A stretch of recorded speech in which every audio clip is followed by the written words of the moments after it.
What's wrong with you people?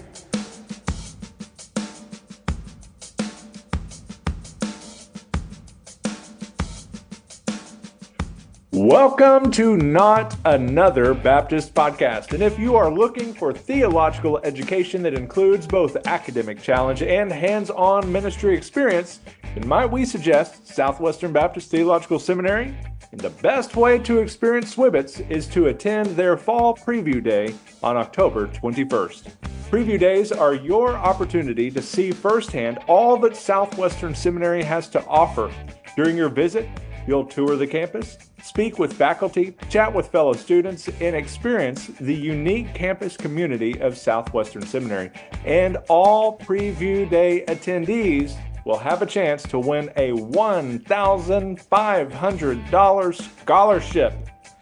Fall Preview Day is October 21st, so register today for free at swbts.edu/preview. And Kyle, non-alcoholic beerman, it is marginally good to see you today because I am tired, and what I want to be doing right this very moment is sleeping because I have just come in literally this morning from Juneau, Alaska. Yeah, I mean, we're talking like single-digit hours ago that you arrived back home. I landed in the great Republic of Texas after the scenic tour of Alaska by plane that I did not intend to do. So let's just go back. Okay. So I wake up at 6 a.m. No, 5 a.m. on yesterday morning. And the first thing I see is a notification from Alaska Airlines that your flight has been canceled. But I couldn't do anything on the app. I had to call in. And I called in, and they said it's been canceled. Your only hope to get home today is this flight that's at whatever time. It's like 10 o'clock. I didn't ask anything about the flight. I just thought, oh, good. 10 o'clock. I'm getting in at midnight. That's not great. But I didn't really know. I was like stopping in every small town in Alaska. Yeah, you were on like the Greyhound bus of flights in Alaska. We literally, we would get up to cruising altitude and go down. Like there's no drink service, no nothing.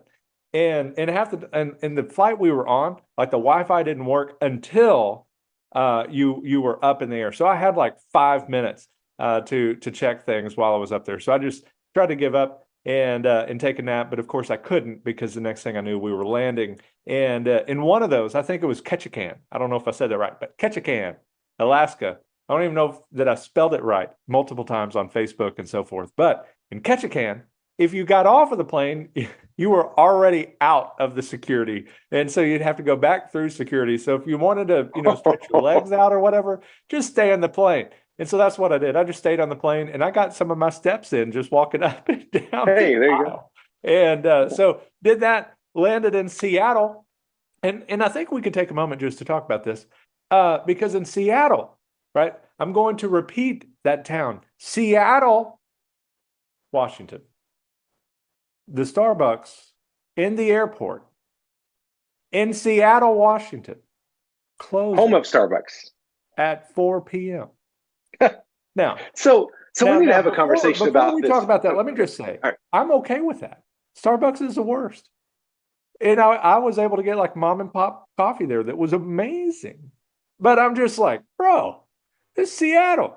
That should be like 24 hours. Like, y'all should just have coffee here just flowing, that you could just grab a cup and just go. But no, there wasn't. And when we were talking about that, you said, what is the deal with these airport things? And like the restaurants closing at like 5 p.m. or whatever. Like, this doesn't make any sense. So I've not traveled extensively. I've traveled some for NAM, and thankfully I've not had a whole lot of flight headaches. But I have been sitting in DFW Airport, or excuse me, Love Field Airport, waiting on an airplane that's been delayed and delayed and delayed. And I mean, there's an airport full of people and restaurants, and even like the little stores are closing. And I think there's like one of the like little airport, convenience stores or whatever, where you can go buy a pack of gum for $4.50 or whatever. And that one thing will stay open. But But what's the deal? Like, if you have an airport full of people, why on earth are you closing your doors? Um, because I've been there. I'm sure you have too, where you get a flight delayed and you come in late, and you have a layover, and you're looking for food, and there's nothing. Like nothing's open. And if it's on Sunday and you walk past Chick-fil-A, you're like, okay, it's Sunday. But if it's Chick-fil-A. 8 p.m. and you walk past Whataburger and they're closed, like that's a rage that builds inside of you. And then, as you mentioned, yes, Starbucks. My word, people rely on that Yeah. on the coffee. You know what else causes a rage inside of me? What is that? Myths about small church pastors. I Quite the recently segue. wrote Good an job. article. That was nice. I wrote a little article for Lifeway Research on. I was kind of putting on my MythBusters hat, and I think it was about a year ago. I was on the Glass House podcast with Ben Mandrell. This is the CEO, president, whatever, boss man at Lifeway, and we talked about some myths about small church pastors, and that wasn't really what we were going to talk about small church ministry, but it turned into some of these myths, the different things that we hear as small church pastors, or maybe we even thought perhaps, and then I get this kind of request out of the blue, hey, would you write an article about that? And so and they mentioned I said all of these things on a podcast, and so I'm like, what podcast? And our podcast. Oh, okay. So I found it, and I remembered what I said, and I made some tweaks, and I wrote a few things, and so the first thing, of course, because of your boss, we have to make this point, is that it's not small church pastors, right? It's normative church Yes. pastors, because only 10% of churches have more than 250 people, and 70% have 100 or fewer. And so it's not a small church, it's a normal church, it's normative, it's what is the reality of ministry in America. And so the vast majority of churches are small in attendance. But even with that, let's just not quibble about the wording, right? The vernacular we're going to use, and let's talk about a few myths about the pastors who lead these small, normative, average, whatever you want to say, churches. Now, out of the bat, I wanted to make the point that your mileage may vary, right? Maybe you agree with some of these things, and you're like, y'all are kind of the worst, or there's a chip on your shoulder, or you really kind of hate it in the middle of nowhere. But all of these things were said to me on multiple occasions. So it wasn't just like this one jackwagon out there that said one of these things to me. This is something that was said often or implied many, many times, and maybe even as we say some of these today, that you've even said them yourself or thought them yourself. And so I know we've got people that listen into this that may pastor churches over 250 or fewer than 50, right? We kind of cover the gamut there. But the first one is, we're second class. Now, let's not talk about Kyle Bierman, because Kyle Bierman's not second class. He's like third or fourth class. But myth number one is that we are second class, that there's this idea that it's like the small church guys are the minor leagues, while the mega church guys, that's the big show. That's the guys that are actually able to do great things. And so this idea that it's this second tier, this second class of pastors. And one of the things that I said is that every church in every context has challenges. A small church pastor's pain point is going to be different than a large church pastor's pain point. And as a pastor in the middle of nowhere may have different struggles than the guy who shares a parking lot with Chick-fil-A in the city. And when I wrote that, I nearly had like in parentheses, but that would be pretty awesome. That would be pretty awesome. Except it's closed on Sunday. But, if you shared the parking lot with the Whataburger, you could go and grab you a little number one right after the service. That would be pretty good. That would be like not first or second tier. That would be like top of the class. But anyway, this idea, this myth that pastors of small churches are second class, let's bust that wide open. Talk to me about why we are not second class pastors.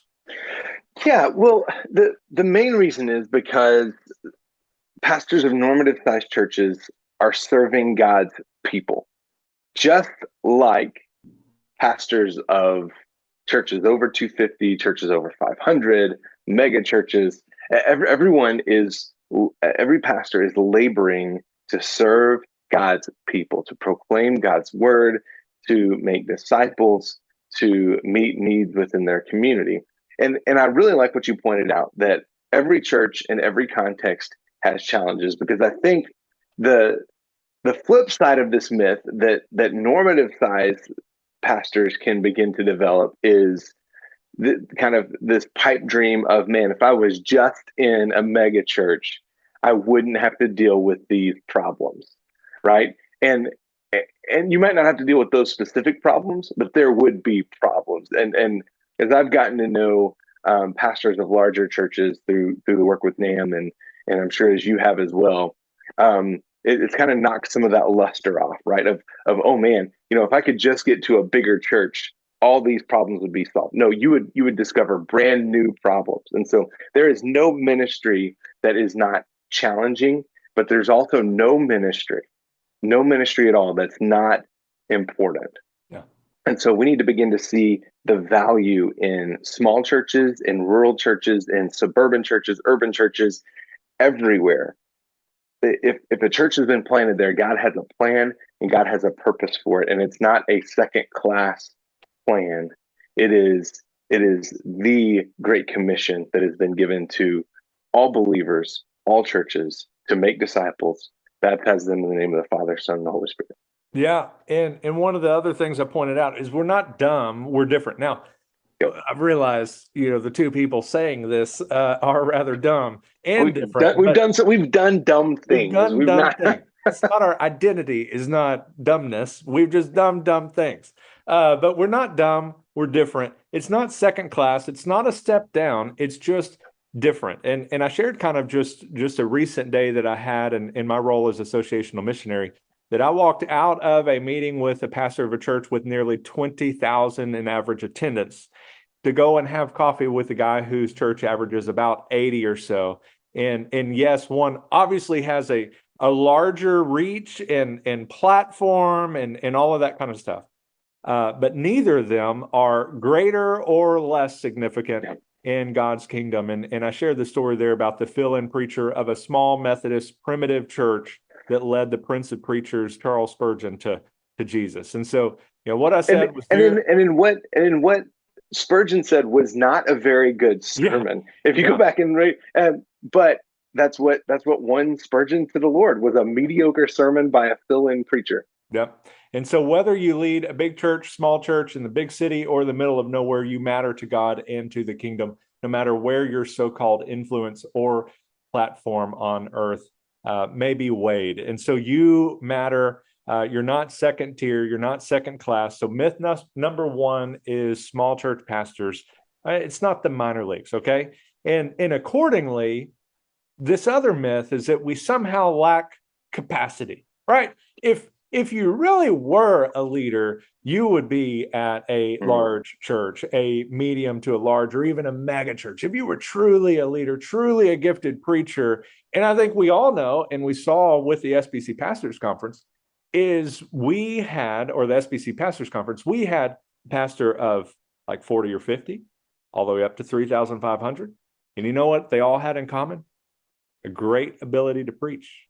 They're all doing great work in their churches. They all have capacity. And so along the lines of we're not second tier and so forth, but the pastor of a large church is not necessarily a higher capacity leader than the pastor of a small church. We would just say that the leadership abilities that they have are just in maybe different areas, because you and I both know at First Alamogordo or at Mayhill, we wore every hat there was to wear. Preacher, song leader, youth leader, janitor, audio, video tech, the guy that's doing all the internet help for their church members that are over 70 years old, right? They couldn't turn on their mouse, whatever it might be. Like, we were doing all of that. But my choice to serve in the quote unquote middle of nowhere was not because I lacked capacity to serve in a large church city or large church in the city. I didn't serve a small church because I had leadership weaknesses or I didn't have the creativity necessary to do that. I served there. Why, Kyle? You served there because you loved the people and you loved Jesus. Yeah, you didn't read my article. I served there because God called me there. Right. So Yes. so just as pastoring a small church in a small town is not second-class ministry, it also does not signal a lack of ability to be in a big church in the heart of any big city. And so let's talk about this idea that while the small church pastor's breadth may be numerically tiny, right? They're not leading 20,000 people on Sunday or whatever, that numerically it is a tiny width to their ministry. The need for us to have a greater breadth of expertise as a solo pastor should tell us something, that we don't lack capacity or ability, right? We have a wide range of skills. Talk to us about that. Why do we not lack capacity? Yeah, so I think that's a misunderstanding of leadership capability. Is if you're just looking at the size of the church that an individual leads, that takes a certain type of leadership, but that leader would probably struggle in a really big way in a rural church where they're having to lead, where they're having to wear a lot of hats, because that's a different leadership style, a different leadership capacity. So I've been reading the last few days a book called The Forgotten Church: Why Rural Ministry Matters for Every Church in America, by a guy named Glenn Damon. He made a really good point about, he's talking about rural folks, and that the perceived, a myth about rural people, that they're uneducated. He makes this point about education, which I think serves our point well here about the capacity of rural leaders. He says this: ultimately, true education is not determined by how many degrees a person has, but how well a person can understand the situation and develop the right course of action in response.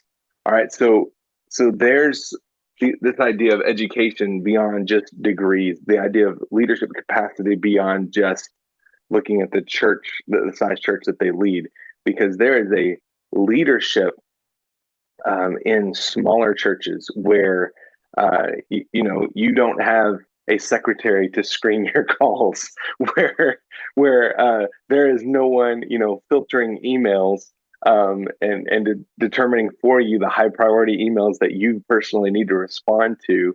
There is no green room to escape to in between services. I mean, you are going to, in a small church, you're going to interact with everyone.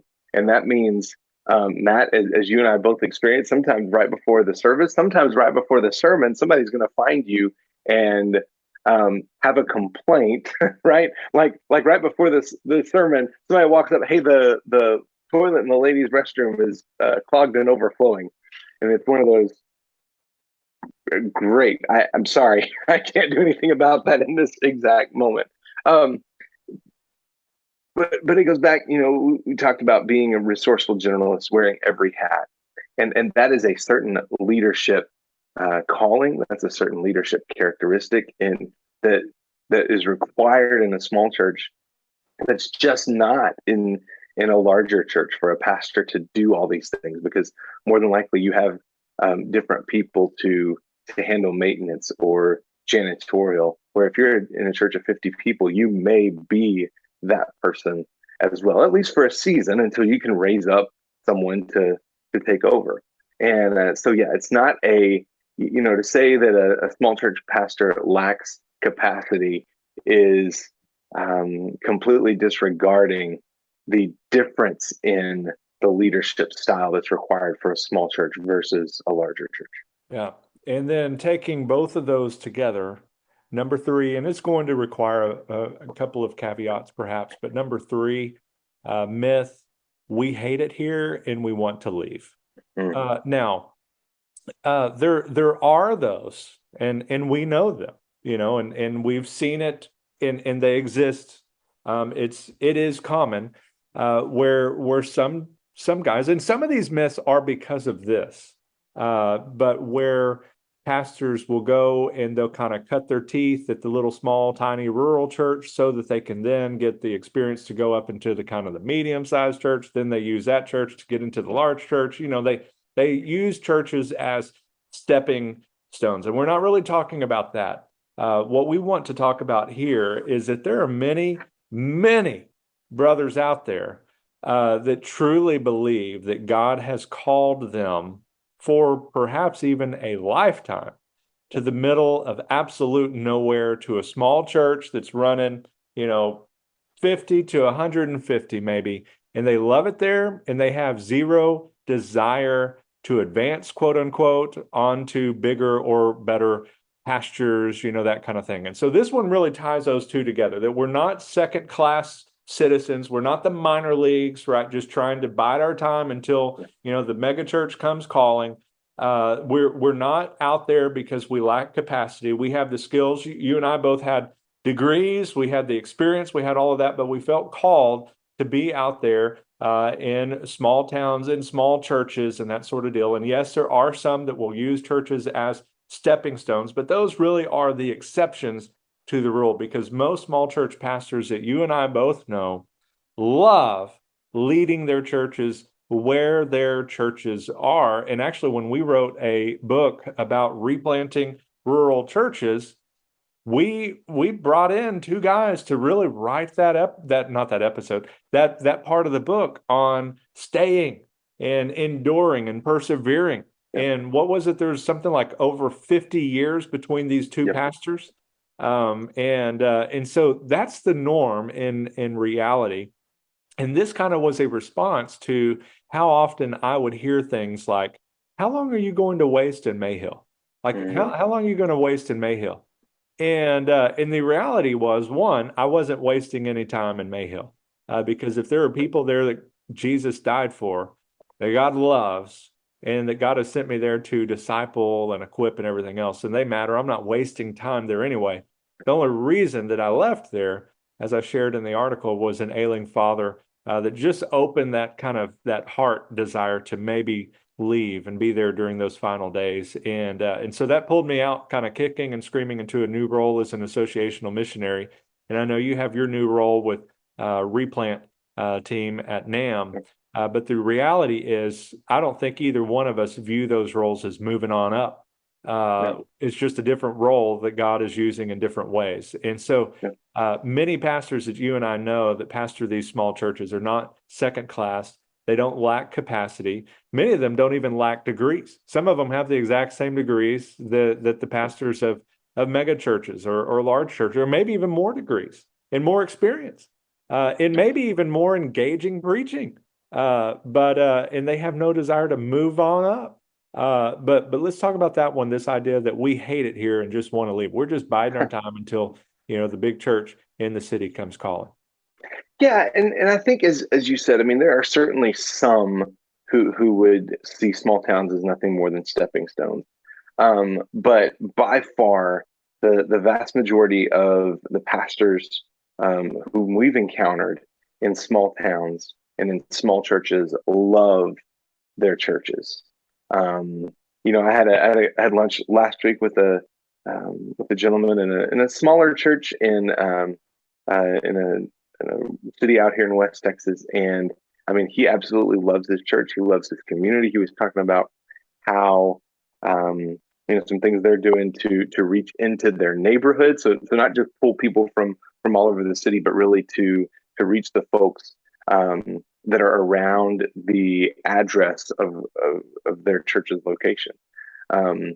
And that's really refreshing to me, to see guys who have found an identity, if that makes sense, as a pastor in that community, and they love their community. I mean, they're at I love seeing all the pictures on Friday nights from pastors at their small town football games, and seeing ways that they're invested in their communities.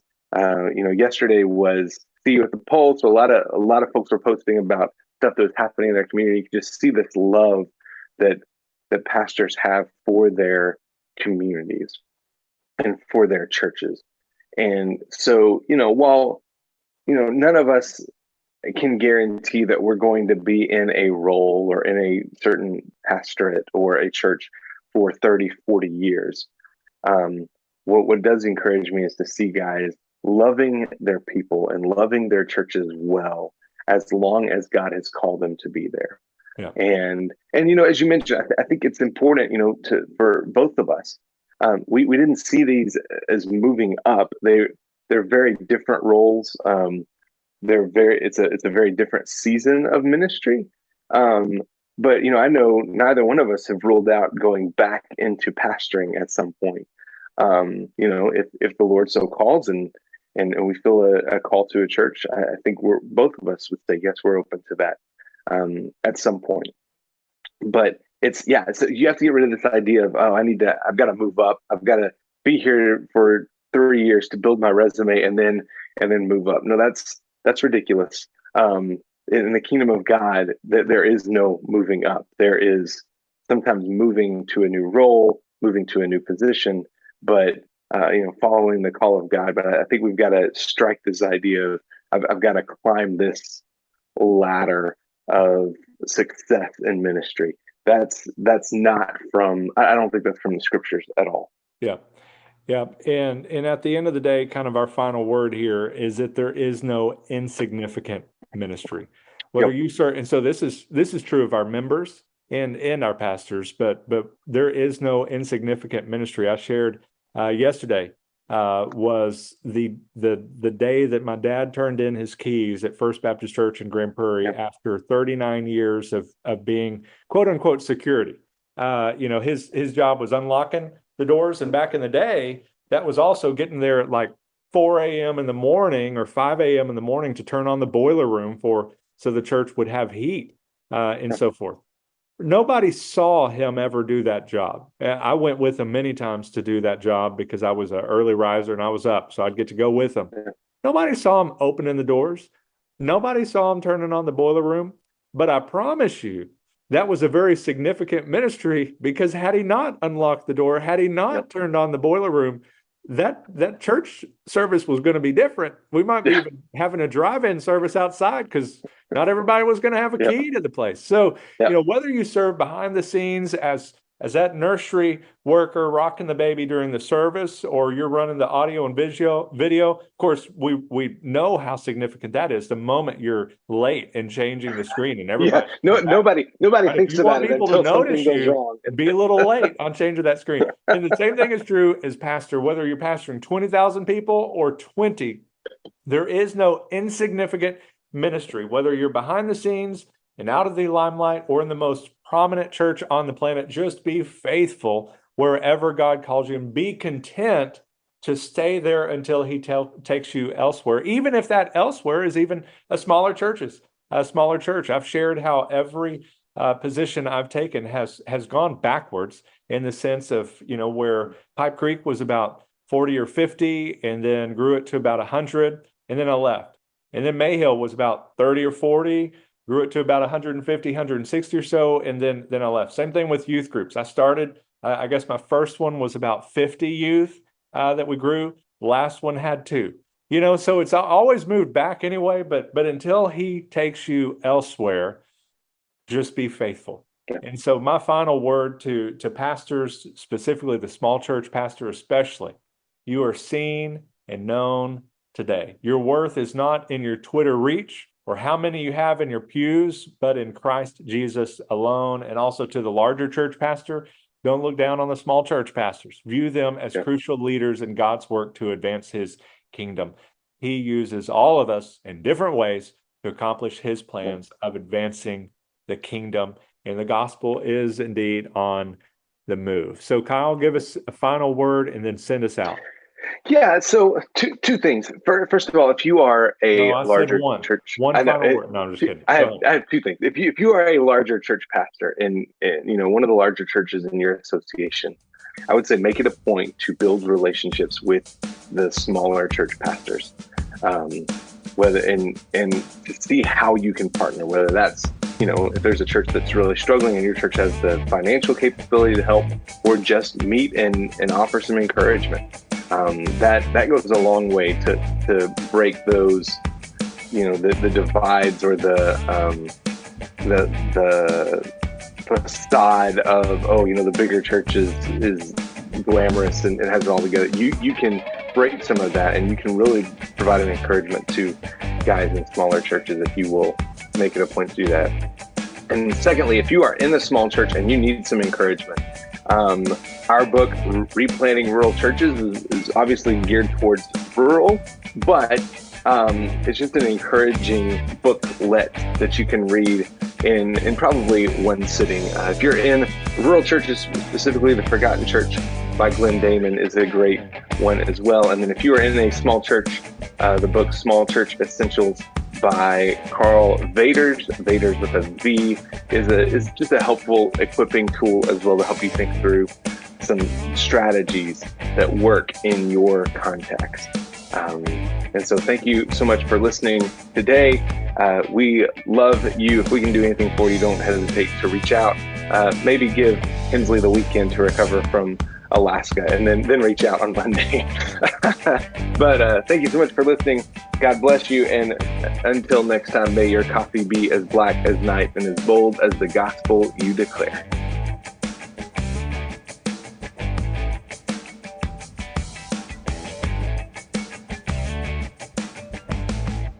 What's wrong with you people?